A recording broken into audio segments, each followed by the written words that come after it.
Rafa, first and foremost, how excited are you to be here this weekend for PiratesFest? Get to see some fans and be here with the jersey back on. It's awesome. I mean, this is my first time ever kind of doing this, so being able to see the fans up close, I'll see all the little kids get excited for autographs. It's a cool experience, and I just remember being that little kid and asking for autographs, so it's good to be the older one and doing it. It's awesome. I love it. Does it feel like these are the big league moments you kind of wait for off the field? Oh, yeah. I mean, like I said, I used to be that little kid going to Angel Stadium and asking Trout for signatures, Eric Ibar and stuff, so I mean, like I said, it feels good to be the one giving the autographs, and it's cool. What did last year mean to you? Last year was long. It was different. I was getting traded. You know, it was a weird year, but I mean, I ended up in the big leagues here, and it was awesome. And it's probably one of the biggest years I won't forget, just because it was long, like I said, but it was cool. Because you weren't there last year, what's the importance of Bradenton and being with all the guys and having that opportunity? Very important. So I got down there on the 11th of January, so I've been down there for 2 weeks now, and I've been catching everybody, and I've been around Seth Hernandez a lot, and it's good to kind of get out there and meet all the staff and get familiar with a lot of the guys, because I mean, I'm going to be there till end of spring training, so it's good to get a head start for sure. What can you tell us about Seth? Gross. 19-year-old should not be throwing 100, and he is. So I mean, that goes to show how hard he works, and I worked with him in the off season, so I've seen him work, and he pushes me, I pushes him, so he's going to be a really good pitcher. Is he just throwing 100, or is he locating it pretty well? What's it look like? He can throw wherever he wants. The heater, changeup, curveball, slider, everything, he can throw where he wants, and for him being 19 only and being able to do that is insane. How has that challenged you in a way with your work ethic or just off-season preparation, seeing how good this pitching staff is and how you want to be an asset to them behind the plate? I worked on a lot of receiving this year, that's for sure.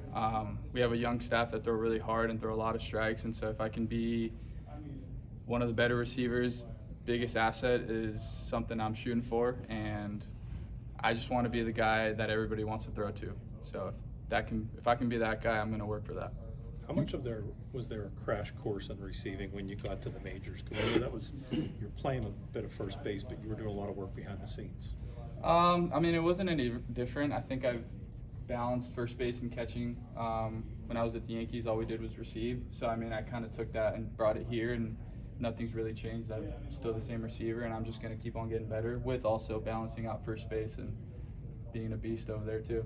How challenging is it to get to know a pitching staff on the fly like you had to last year, and how nice is it now that you have an off-season and spring training to work with these guys, get more familiar with them? It's not hard. I mean, everybody made it easy. I mean, I had Barco, Bubba, Vieto. I had all those guys that super great guys, super friendly, and I was able to kind of be myself, which at first I was a little scared and timid, you know, it's kind of weird, but once you kind of get to know them personally and talk to them off the field, it just makes pitching and calling games so much easier.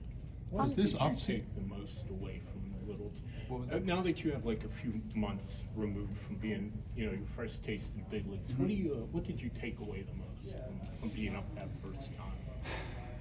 What I took the most is that the big leagues and the minor leagues aren't very different. It's the same baseball. It's just at a higher level. But if you feel like you belong, you'll be there for a long time. And it's just about how hard you work. And that's the only thing I really know how to do, work hard. So I know if I stay consistent, stay healthy, I'll be up there forever.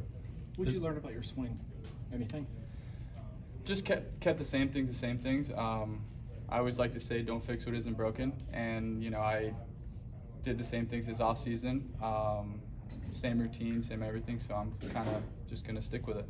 Has this offseason felt any different now that you've had that taste of the big leagues and had your debut?